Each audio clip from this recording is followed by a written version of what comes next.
Genesis 2. Thus the heavens and the earth were finished, along with everything in them. On the seventh day God was finished with his work which he had made, so he rested on the seventh day from all his work which he had made. God blessed the seventh day and separated it as holy, because on that day God rested from all his work which he had created, so that it itself could produce.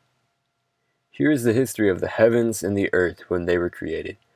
On the day when Adonai, God, made earth and heaven, there was as yet no wild bush on the earth, and no wild plant had as yet sprung up. For Adonai, God, had not caused it to rain on the earth, and there was no one to cultivate the ground.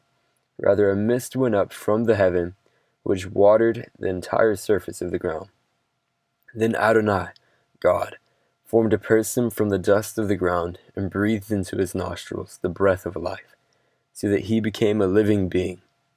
Adonai, God, planted a garden toward the east in Eden, and there he put the person whom he had formed.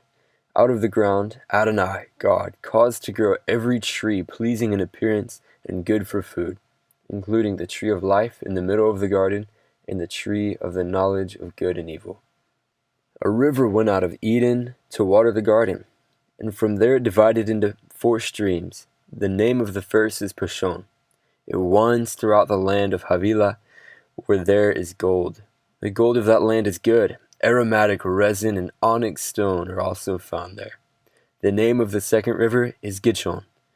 It winds throughout the land of Cush. The name of the third river is the Tigris. It is the one that flows toward the east of Ashur. The fourth river is the Euphrates. Adonai, God, took the person and put him in the Garden of Eden to cultivate and care for it.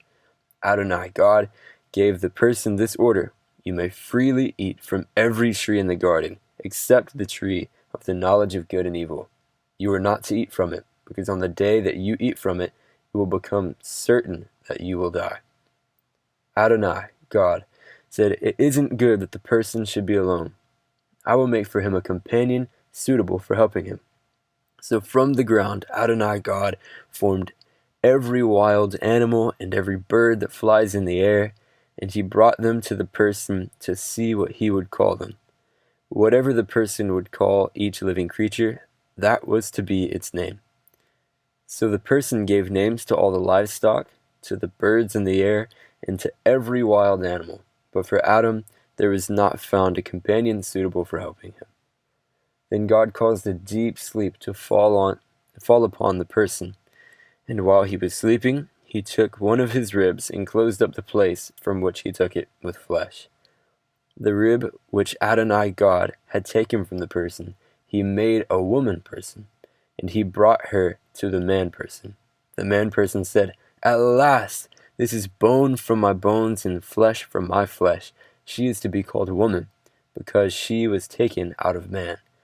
This is why man is to leave his father and mother and stick with his wife, and they are to be one flesh." They were both naked, the man and his wife, and they were not ashamed.